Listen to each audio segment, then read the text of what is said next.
Hi folks, Adrian at Savvy Shots.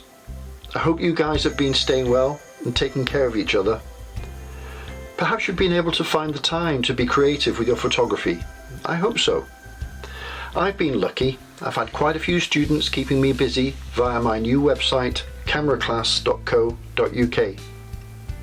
I've been thoroughly enjoying my time teaching online, and one of the cornerstones of my teaching is to try and have my students understand light and see things a little bit differently. George Eastman, the founder of Kodak, had a fantastic saying: "Light makes photography. Embrace light, admire it, love it, but above all, know light. Know it for all you are worth, and then you will know the key to photography." What a fantastic saying. It's a saying that's always resonated with me. A great tool in helping to understand light for me has been trying to think of light as a solid. We don't really pay much attention to light. We see it when it emanates from a source, that's incidental light. We see it when it bounces off something, that's reflected light. And we see it when it changes direction within a substance or a structure or a medium, that's refracted light. But otherwise we don't really pay it much attention. But it's all around us, moving through the air. And whenever it bounces off something or emanates from something, it has a fall off. It decays rather rapidly. And understanding this is key to knowing how to use light. And in an effort to illustrate just how we can use light to our advantage, I'm going to use this humble egg and the grey background behind me.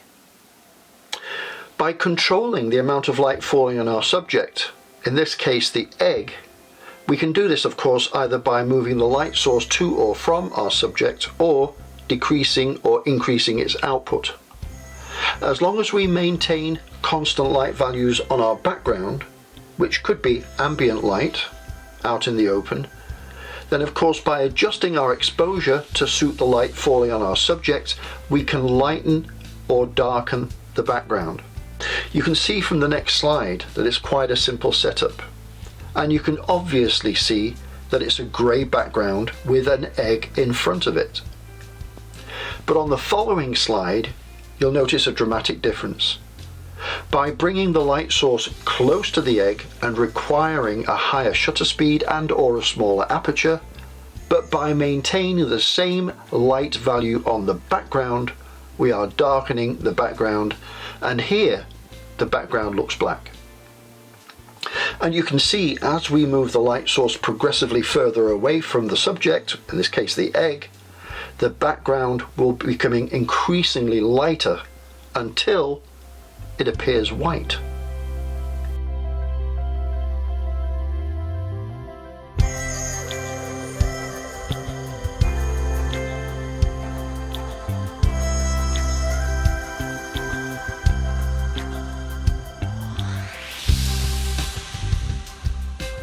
This actually works really well in practical situations such as working in a studio.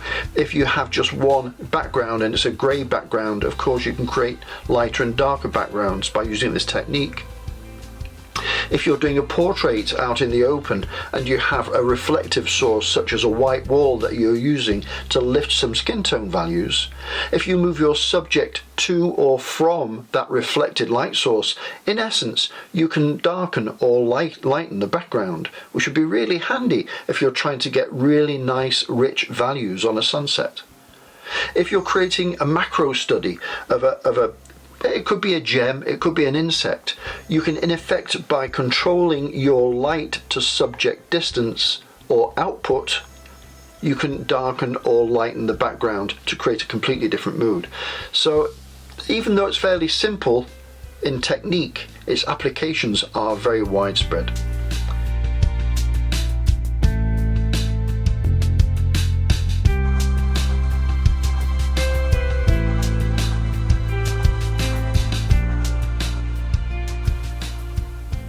So thanks for watching. I hope you found this short video interesting and helpful. And if you did, please subscribe below. I'll be making more videos like this, so hopefully I'll see you before too long. Until then, Take care of yourselves, take care of those around you, and remember, be creative. Ciao.